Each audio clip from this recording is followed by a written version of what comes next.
ഇന്ന് നമുക്കറിയാലോ, മലപ്പുറം ജില്ലയിൽ നിന്നും മലബാറിൽ നിന്നും ഉള്ള വിദ്യാർത്ഥികളും വിദ്യാർത്ഥിനികളുമാണ് ഈ രാജ്യത്തെ ഏറ്റവും പ്രമുഖമായ വിദ്യാഭ്യാസ സ്ഥാപനങ്ങളിൽ പഠിക്കുന്നത്.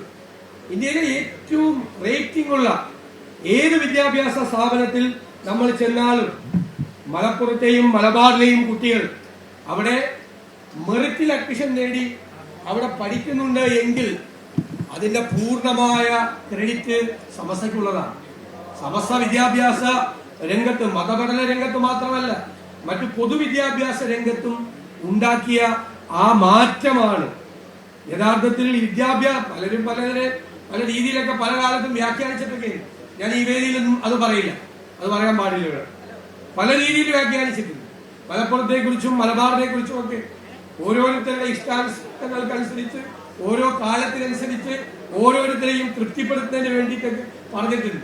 അതൊന്നുമല്ല മലപ്പുറവും മലബാറും എന്ന് കേരളം മുഴുവൻ അങ്ങനെയല്ല. ഇസ്ലാം, പാരമ്പര്യ ഇസ്ലാം എന്ന് പറയുന്നത് ഇതാണ് എന്നാണ് സമസ്ത അഭിമാനത്തോടു കൂടി ഉയർത്തിപ്പിടിക്കുന്നത്.